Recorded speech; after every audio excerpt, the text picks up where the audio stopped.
नमस्कार मित्रांनो, स्वागत आहे तुमचं आजच्या या वीकली मार्केट बुलेटिनमध्ये. आज आहे 21 जून 2026. सगळ्यात पहिले डिस्क्लेमर, हा व्हिडिओ ही बुलेटिन जी आहे फक्त एज्युकेशनल पर्पजसाठी आहे आणि याच्यातून तुम्ही काही थोडी बहुत चार्टबद्दल माहिती घेऊ शकता.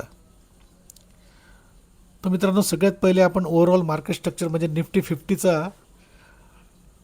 हा इंडेक्स स्टॉक बघतो आहे. हा वीकली चार्ट आहे. निफ्टी 50 अजूनही स्ट्रगल करतो आहे. डबल टॉप करून हा खाली आला आहे. त्याच्या पहिल्या रेजिस्टन्सला त्यांनी तोडायचा प्रयत्न केला, पण तिथून रिजेक्शन घेऊन पुन्हा तो आता वर जायचा प्रयत्न करतो आहे. पण आत्ताची कॅन्डल पण डोजी झाली आहे, गॅपअपनी डोजी झाली आहे. कदाचित पुढच्या वीकची कॅन्डल आणि त्याच्या पुढच्या वीकची कॅन्डलमध्ये आपल्याला थोडंसं पिक्चर क्लिअर होईल. पण अजूनही हा लोअर लो स्ट्रक्चरच बनवतो आहे. तर ओव्हरऑल निफ्टीमध्ये स्ट्रेंथ कमी दिसते. पण त्याच वेळेस मार्केटमध्ये काही स्टॉक्स मागच्या एक महिन्यात 20% 30% चाललेले आहेत. आता आपण अजून थोडे गोल्ड आणि सिल्वरचे पण चार्ट बघू. तर मित्रांनो, हा आहे गोल्डचा चार्ट.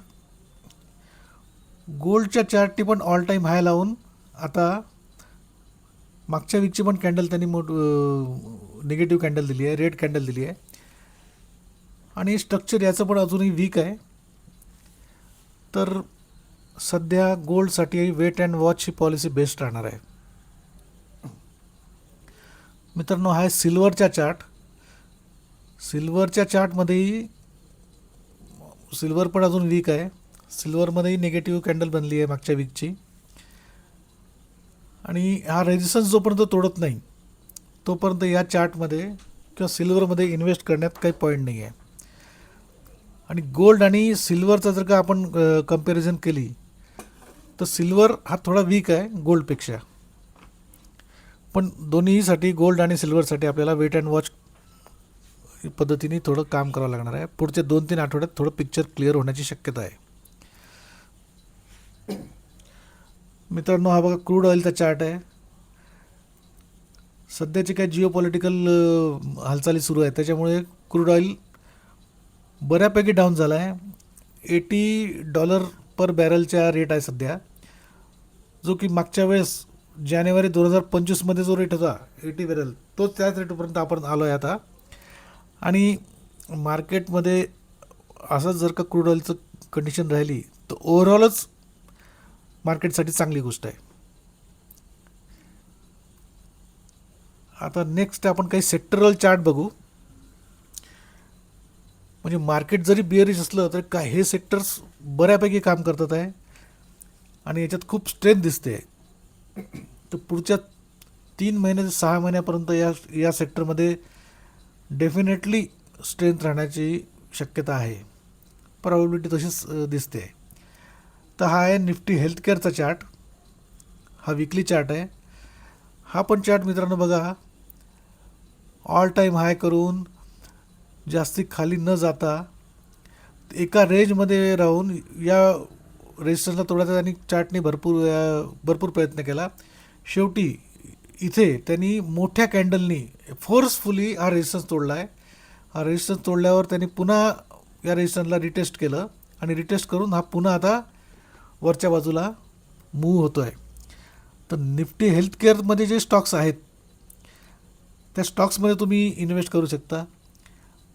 आणि जर का स्टॉक्समध्ये इन्व्हेस्ट करायला वेळ नाही आहे किंवा ते चार्ट बघायला वेळ नाही आहे तर तुम्ही निफ्टी हेल्थकेअरचा ETF घ्या आणि एक प्रॉपर स्टॉप लॉस लावून हा ETF राईड करू शकता तुम्ही. नेक्स्ट चार्ट आहे मित्रांनो डिफेन्सचा. डिफेन्स सेक्टर जबरदस्त बुलिश आहे आणि डिफेन्सची थीम पुढच्या 2-3 वर्षासाठी हा चार्ट बुलिश राहण्याची शक्यता दिसते. डिफेन्स सेक्टरमधले चार्ट तुम्ही इंडिव्हिज्युअली बघू शकता किंवा पुन्हा तेच आहे की डिफेन्सचे इंडेक्स घ्या, ETF घ्या आणि ही राईड करा. बघा इथे आहे ना फोर्सफुली याने रेजिस्टन्स तोडला आहे आणि मागच्या वीकला त्यांनी मोठी कॅन्डल दिलेली आहे. तर डिफेन्स सेक्टरमध्ये चार्ट खूप बुलिश दिसतो आहे. तर डिफेन्स सेक्टरचा तुम्ही विचार करू शकता. नेक्स्ट आहे कॅपिटल मार्केट. कॅपिटल मार्केटचाही फोर्सफुली त्यांनी रेजिस्टन्स तोडून एक वरच्या पट्टीत स्टॉक आता मूव्ह होतो आहे, सेक्टर हा मूव्ह होतो आहे. कॅपिटल मार्केटचाही एक तर स्टॉक्स घ्या किंवा ETF घ्या आणि राईड करा. तर मित्रांनो हा आहे एनर्जी सेक्टर. एनर्जी सेक्टर त्यांनी त्याचा नियरचा रेजिस्टन्स तोडून त्यांनी भरपूर चांगली इथे बघा इथे चांगली रॅली दिली आहे त्यांनी आणि ते रॅली दिल्यावर हा आता इथे कन्सोलिडेट करतो आहे. तर पुढचे 1-2 आठवडे आपल्याला सांगतील की हा वर जाऊ शकतो की पुन्हा रिटेस्ट करायला या रेजिस्टन्सला रिटेस्ट करायला खाली येऊ शकतो.